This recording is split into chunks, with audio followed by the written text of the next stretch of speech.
All right, everybody, let's get into it. And no, there is no brand deal on this video, so you have to stay here the whole time. Now, a couple things up front. The first thing is I'm going back on tour. And if you don't know about that, now you do. Buy a ticket, noelmillerlive.com. I'm coming to St. Louis next week. I'm trying a bunch of new stuff. It's going to be great. Buy a ticket to the damn show. Come out. We're going to have a good time. Okay, second thing. Some of you keep asking me, who is this kid sitting next to me? He doesn't wear that because he's the Riddler. He wears that because I spank him around every now and then. Okay? Take that off. You're not going to do that. All right. Do the voice one time. I know you want to. I need to think what to say. If you want justice, please do not lie. There you go. He wanted to put on the full suit for you, but I said no. You only put on the full suit for me. Now, while he disrobes, there's another thing that you all keep getting upset about. You all keep leaving comments. Noel, white balance. Why don't you white balance your videos? Noel, what's up with the white balance? Look, I already do a podcast with a white co-host, and I have a white 20-something as the co-host for these videos. How much more white balance do you want? All right? To those of you who still don't know who Alex is me and Alina's production assistant, okay? And he helps make these YouTube videos. He's my Andy Richter, except there's no union preventing me from abusing him. So that's why he's here. So all he is here to do is occasionally pull up a reference and laugh.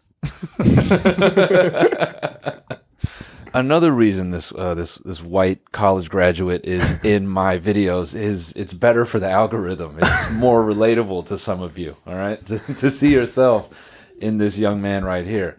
Plus, it's very helpful having, a white college graduate here because all you guys ever do is compare me to gay lawyers, convicts, and big music artists who happen to be bald as well and work in the Latin trap genre. Yeah, that's right, Chet Hanks.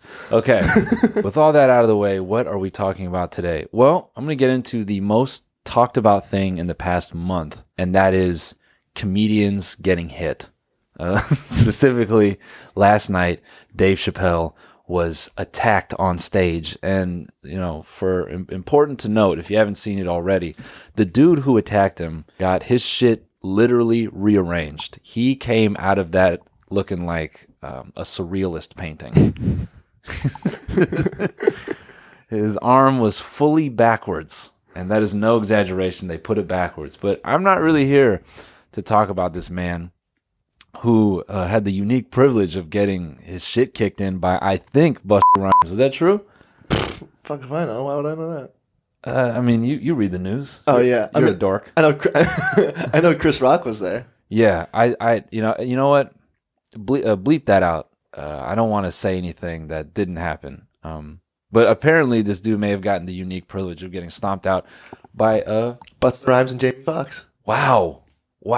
Allegedly. I love their work. You know what? We're still going to bleep their names out because we want to protect them in court. Yeah, we don't want to further any narratives. I'm sure they'll use us as evidence. Listen, man, that is one way to meet a celebrity, right? And it's not it's not recommended, right? The first thing I want to say is more of just a general observation, which it seems now we're 2 in, and it seems the best way to promote a comedy tour is if you get punched in the face. Yeah. There we go. The punch line. Nice, my guy. I'm saying, dude, getting accosted on stage, Let's see if I sell more tickets if I get knocked out, if I get knocked the fuck out. You know what I mean? Yeah. You could say it sets a bad precedent. It does. It does for a lot of reasons. I mean, my number one fear is that I'm still built like a semi-athletic 11th grader. And, I'm barely 155 or 158, excuse me. I don't even know if that qualifies me as man weight yet. I mean, 50 of that's in your ass. So Yeah, that's true. Yeah, I got the cake. But, hey, that maybe, box them out for it. Yeah. Well, here's the thing. Okay. We're getting away from the point. But my fear is, it's not like I'm necessarily a diesel engine on stage. So, getting knocked out is a high probability for me. But more than getting knocked out is I could get jumped by a group of anything really on stage. So, basically what I'm getting at is being a comedian is a public service. It's right up there with fighting for your country. Mm-hmm. Taking on civil duties. It's a dangerous job. I think being a comedian is probably harder than being a mother, honestly. Easily. Way more risk, And every day I hit that stage to tell my 9/11 joke. Back to what I said, I'm afraid that, I talk slick and a group of recreational hip hop dancers gets on stage and beats the fuck out of me. The Jabberwockies go on stage and beat the shit out of like you? aspiring Jabberwockies get on stage, ranging from, 5'1" to 5'6", because that's another tangent. But I genuinely believe you become good at dancing when you're small. I've never seen a tall dancer. Yeah. A tall, good dancer? No. Yeah. I mean, no, they exist. They're definitely out there. But I'd say the majority of dancers are, they're down here with me. Yeah, for sure. Yeah, they're hobbit height. Now, look, back to getting attacked as a comedian. I think, just follow me all the way here. If you get attacked on stage as a comedian, let's say, because we all took up boxing in the pandemic, okay? Pandemic hit, everyone went into quarantine, everyone became a pro boxer, me included. I was not absolved from this. We all had ourselves convinced for a short period that we could fight. And maybe this is God's way of saying, hey, you said you were about it. All you creators with all that excess time you had, all that big house you had, all that, space you were able to recruit with those ad dollars that you used to learn boxing, put it to work. What if God gave us a good 2 years to train, and He's like, all right, as soon as I let him back out, I'm pulling back all social barriers, and we're gonna see if you really mean what you say, if you are about those jokes. And so imagine being a comedian, someone tries to attack you on stage, and you have right now it would be a 1 of 20 experience. I'm sure this has happened in the past, but if someone gets it on video and you're the first comedian to drop an audience member attacking you, you don't even got to be funny anymore. Oh, I hope so. Oh my god! You don't have to be funny anymore. You can all your comedy promos can look like Showtime boxing promos. When I step on that stage, boom, boom, there's nothing between me and the jokes. Boom, boom. And if someone wants to get in the way,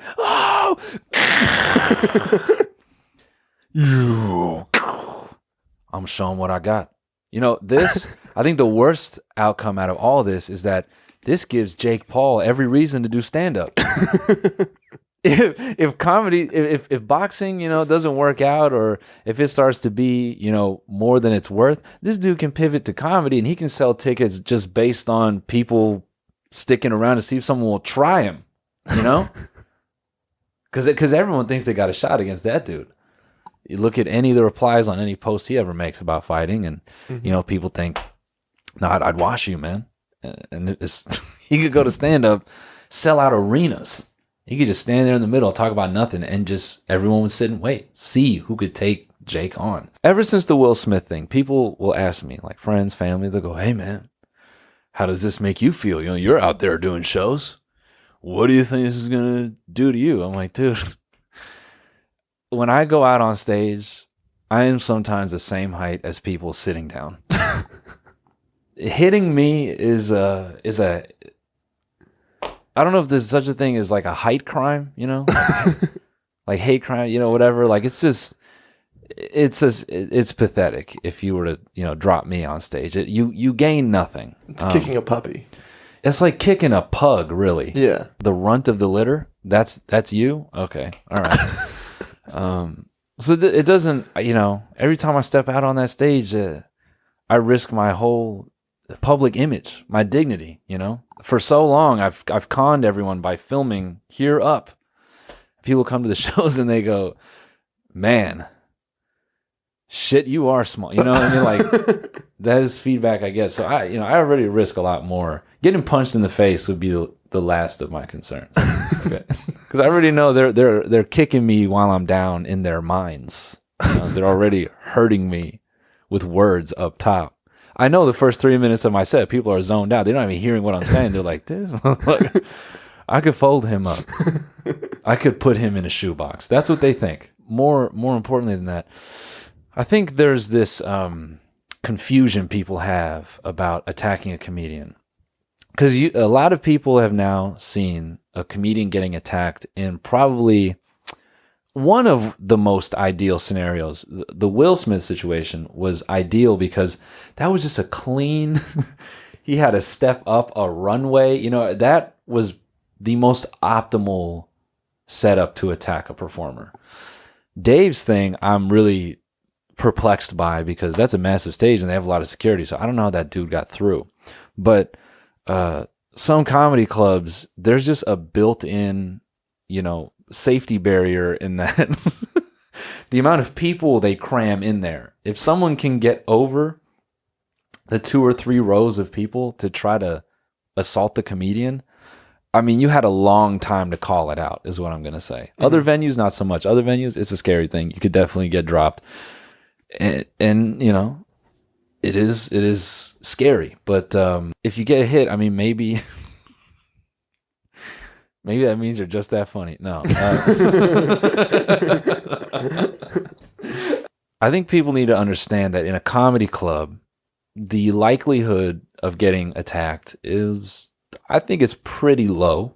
And more than that, not every comedy club is set up in a way to assault the performer. You know, you're going to have to try to squeeze between a lot of tables. Some of these clubs don't even acknowledge wheelchairs, you know. They'll put that club on the second floor of a strip mall, and the only way to get up there is to climb a rope ladder, you know. There's some clubs, you know, someone in a wheelchair might pull up and like, hey, I'm here for the show. They're like, listen, we could park you in the janitor's closet and we'll give you a set of headphones. Oh my God. So some comedy clubs give you the benefit of, you know, being, it's naturally a difficult environment to attack someone. So I think you kind of have that built-in safety. But there are other clubs where there's a clear run. You could drop kick a comedian. There's enough clearance there. I do think the only thing saving you is that there is always a bunch of wait staff like cruising through the crowd. And if a dude is on his way to attack you on stage at the club, it's very likely that he will trip on a wait staff person. And wait staff people, they don't play. And I think they'd be game. I think they'd fuck an audience member up for even getting in the way of their job. So, you know, you kind of have that protection for you. I think the biggest thing I want to say about all this and that I love so much is Dave Chappelle getting attacked and Chris Rock getting attacked has nothing to do with me or any other comedian or performer for that matter, in my opinion. I think there's this real disconnect from people where they project themselves into, like, to look at 2 of arguably the biggest comedians in history. And one of them was attacked by one of the biggest actors in history. I'm not the first person to say this, but that is the most not you scenario ever. Okay.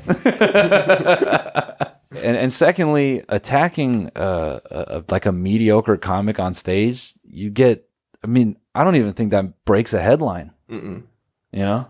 Who cares? I think that would be that's a situation where I think it'd be upsetting, is to get attacked on stage and to not be trending on Twitter. Yeah, you're putting out videos and nobody's clicking. Yeah. You're like, look, somebody punched me on stage. And you get 7 likes after you got dropped on stage. And the only reply is like, sign up for my NFT crypto scam. You know, just because some people ask me this shit, and I know I'm probably going to go to St. Louis and someone's going to ask me like, yo, dude, what do you think about Will, dude? What do you think about Dave? I don't think it's a good thing, obviously. I don't think people should be punching performers. And that's not an invitation by any means either, that I'm saying like, you know, oh, if you hit me, it's going to go unnoticed. All right, don't do that. Like, I'm not trying to find out if I go unnoticed for getting fucking punched out on stage. But I do think what it promotes, it's going to promote like violent versions of fuck her in the pussy. Oh. You know what I mean? People just dropping like news anchors on the street. Okay, I wasn't even thinking like that necessarily, but maybe, you know, that I think is the concerning part. I think less than, you know, making it about what happens to me as a comedian. That's not who, I would argue that's not even why the dude hit Dave. I don't even think he hit Dave because he's a comedian. Mm-hmm. He may have wanted to punch him because of his comedy. Who knows? Hard to say. It's more so about a publicity thing. So I think maybe if I could put out a sick goal to have in mind, you want to be so poppin' that it's valuable to knock you out.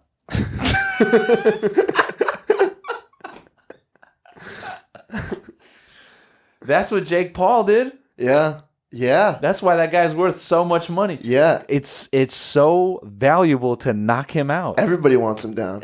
Dude, people are offering up money to do it. Yeah. I think, you know, everyone's got this whole thing wrong. It's not about, are the performers safe? No, man. It's, you aren't even popping enough to get knocked out.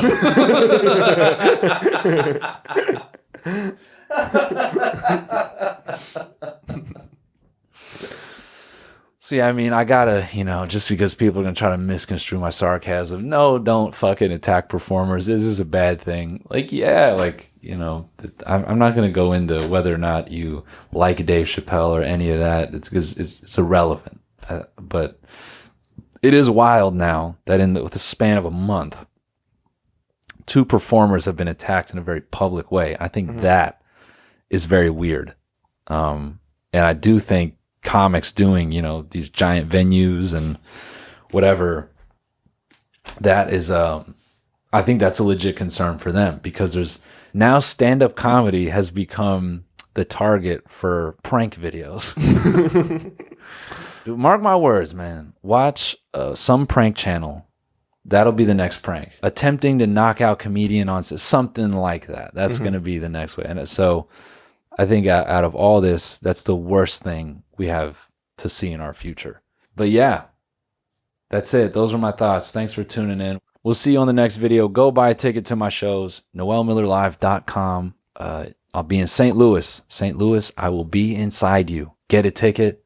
It's going to be a great show. You know, I put out a single video promoting all my tour dates. You see that on my Instagram, TikTok, Twitter, whatever. Can't put it here because the copyright system is very good. So yeah, see you soon. Have a good one. Bye. And I have a gun backstage at every show. You run up on stage, you're getting fucking capped! See what you guys did. This my next big thing, she precious. I'm bad in the walls, asbestos. Yeah, bitch, you guessed it. T-U-O-T on my necklace. Spock done made like 10 beats. Now I know the boy getting restless. Jab my way through the session. Doing too much, coming clutch, that's my essence.